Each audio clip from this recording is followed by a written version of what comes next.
fact is that the Palestinians have lived under occupation, and Gaza They're not under occupation. They have their own state. The Gaza nonsense. is a state, and it is run by Hamas, and they had one election, which, as is Trevor said, the people voted for Hamas. Hamas then killed the opposition, and they've never had an election since. But they could have a state. Get ready for an explosive showdown.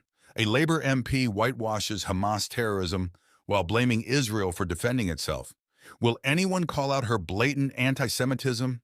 You're about to see a heated clash over the Gaza conflict, and it's going to get ugly. Well, I'm joined now by Douglas Murray of the think tank, the Henry Jackson Society, and by the Labour MP, Rushanara Ali. Welcome to both of you. Rushanara Ali, is there anything realistically that the West, the European Union, the British government can actually do to solve this conflict? Well, we need the European Union and including the British government to work together to show leadership and also to act as an honest broker. And what we've seen yet again is that Israel has shown complete disregard for humanitarian issues. Some 600 people are now dead, mainly civilians, 100,000 seeking refuge. And we need the European Union to be a strong voice in recognising, of course, Israel needs to maintain its security, but its reaction and response is not proportionate, and we need the European Union, including the British government, to speak up and work towards resuming peace negotiations, which have been completely elusive over recent years. How does Israel maintain its security without this sort of violence that escalates?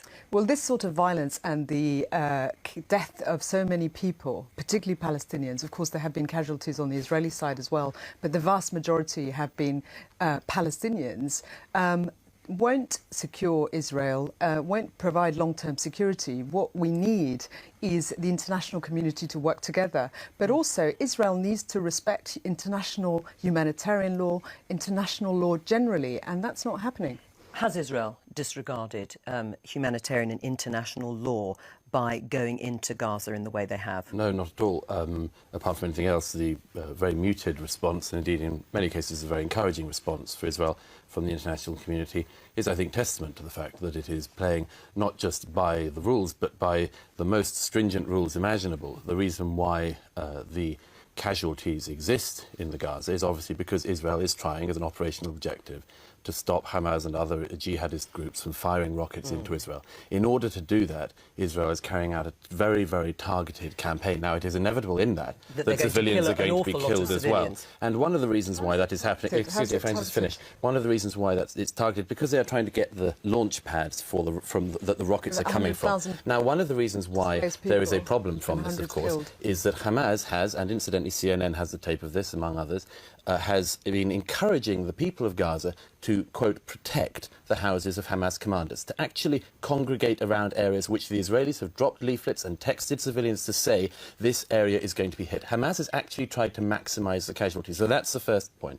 As for how this is to be stopped, I think there's a very important thing that we do not, the international community does not simply perpetuate this conflict in trying to stop Israel from achieving the operational objective of stopping the rocket fire. The international, this is the third time now that this has happened. Well, and I would suggest it's more than the third time. No, the third time there's been this exchange since 2007. Right. OK. I mean, we'll look at the operational and what actually both sides are hoping to achieve. But Rushanara Ali, you told a demonstration at the weekend that David Cameron had failed to show international leadership. My party is with you and the Labour Friends of Palestine are with you. Do you have Ed Miliband's support for your line on this conflict? Well, Ed Miliband has made it absolutely clear that the incursion, the ground incursion, he said this only yesterday as well, the ground incursion is not one that is supported. We recognise Israel's demand, as Ed Miliband has said, to for its security, but its response has been disproportionate. And the point about international leadership is, if you look at what David Cameron said in 2010, he described the blockade of Gaza as an open prison. Gazan people are suffering, and what there seems to be a collective amnesia. Is that the fault of Hamas as well as Israel? Of course, these groups. The point is that the public, Palestinians are suffering, and the international community has a responsibility to respond to the needs of those people. I must just ask you... Rushanara Ali claims Israel disregards international law. But let's be clear. Hamas, designated a terrorist organization by numerous countries, embeds its fighters and weapons within civilian areas using human shields. This tactic, a clear violation of international law, forces Israel into an impossible situation. They must defend their citizens from rocket attacks launched from schools and hospitals. Israel goes to extraordinary lengths to minimize civilian casualties, dropping leaflets, sending text messages, even making phone calls to warn civilians before targeting Hamas positions. Sadly, Hamas actively encourages civilians to remain in danger zones, hoping for a high death toll to exploit for propaganda purposes. But the debate gets even more heated. Stick around to see how Rusha Nara Ali tries to defend Hamas's actions and how Trevor Phillips exposes the hypocrisy of those who blame Israel for the suffering in Gaza. Douglas Murray, on the issue of operations, the last 10 years there have been a series of ground and air operations by the Israeli Defence Forces on Hamas, and there are at least half a dozen of these. The rockets still continue to come into Israel. So the argument could be, are these Palestinians, innocent Palestinian civilians, losing their lives for nothing? The Israelis are not achieving their aims. The rockets continue from Hamas, and, all right, you are saying that they hide their munitions, their rockets and militant leaders in civilian buildings. But in the end, the Israelis have not stopped the rockets coming in, and more Palestinians are dying. I mean, anyone interested in bringing peace to the region has to bear in mind the very serious learning curve that Israelis went through when, after the withdrawal from Gaza in 2005, they got not peace from Gaza, but rocket fire, thousands and thousands of rockets. So what they've been trying to do since is to stop the rocket fire. And as I say, since 2007, Hamas did a coup, a military coup in the Gaza, and killed their fellow Palestinians from Fatah and other parties. The Israelis have, on 3 major occasions now, gone in. Now, the problem with this is that the international community tends to allow Israel some weeks in order to achieve the operational objective. They're going to lose international support, exactly. aren't they, now, Israel? The crucial thing, just to add on this, is it is very important that Israel is allowed to win at some point. The international community is quite good at prolonging the conflict precisely by not allowing Israel to achieve its operational objective. What does a win look like in this case? I mean, can there ever be a military solution to this problem of particularly Gaza and Israel rather than the West Bank and Israel? It's a platitude, but it happens to be true here. There are going to be no winners here, whatever the outcome. I think that, you know, if I can speak personally, my heart is rather with what Rusha Nara says. However, I have 2 caveats.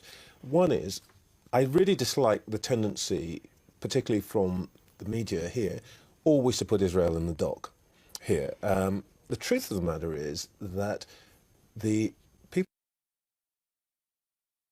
of Gaza actually voted for Hamas. And they voted knowing what would happen. Hamas has been very clear. It has no intention of making peace with Israel. So actually, you know, this is a horrible, cruel thing to say. This is a result of a democratic outcome. And by the way, the really bigger issue here is Egypt, because that's what's really made the big difference here. So I think... And Egypt is also worried about being on the border with Gaza. The peculiar thing is, Israel and Egypt, relative to Gaza, are in exactly the same position right now. Yes. So I think that the notion of the way that we tend to report this, which is it's Israel versus suffering Palestinians, is just not right. That's not what this is about. I mean, Rusha Nara Ali, what is it that Hamas wants to achieve? I mean, what is it? I mean, Trevor Phillips says that people voted for Hamas as opposed to Fatah, to the Palestinian Authority in the West Bank. They voted for Hamas knowing that they would be much more hardline. So what is it that they want? I hope what Trevor's not saying is that by voting for Hamas, those who voted were in some way are now deserve, or you know, the punishment, collective punishment that is now being espoused. No, that's an outrageous thing to say. Let me finish. You know that's not what I'm saying at all. I very much hope not. But the point is that this cycle of violence is going on and on. The fact is that the Palestinians have lived under occupation, and Gaza They're not under occupation. They have their own state. Gaza that's nonsense. Is a state, that's nonsense. and it is run by Hamas, and they had one election election, The point which, as is Trevor the said, people- the people there's voted been- for Hamas. Stop Hamas then interrupting. killed the opposition, back and to they've it. never had an election All right. since. But they could have a state. let's if have- they wanted a state, they could have a Let's state. let Rushnara finish her point. You're saying that they are living The thing is, under there seems to occupation. be a bit of amnesia here about the history of what's happening in that region and the fact that Palestinians don't have a state. They have, lived under occupation. They've lived under attack. And what we need is rapidly, in order to secure peace, which is rapidly eluding this and has region, done for we need the international community. We need leaders in America and To European do Union to what work together to precisely? resume negotiations and to, first of all, bring an end to this conflict. Well, and that's- this The end of ceasefire, the which is conflict costing will be fastest lives brought every about day. by Hamas being thrown out of the West Bank by the Palestinians of the West Bank, or by any other force available. We've got to remember this. The two-state solution, such as it is, and it's a dream, but it's still a possible dream if you talk about the West Do the Bank. Israelis What genuinely is- believe in that Yes, I think they two-state- do, with the West Bank. The thing that is a problem, and is an irreconcilable problem at the moment, is what you do with Hamas, which wants to annihilate the Jewish state and does not want peace. That is a problem. Right. The real problem Nobody here has is truck the with agenda is that. now being controlled by people who don't want peace, whether it is the settlers on the West Bank or right. it's Hamas. That's right. That's the Absolutely. problem. I can How do assure we you wrest the settlers do agenda not. out of the hands of those groups of people who, by the way, are not states? Yeah. These are gangs. Sure, and unfortunately, Gaza is run by a gang. Let's leave it there. Thank you both very much. Miss Ali claims Palestinians in Gaza live under occupation.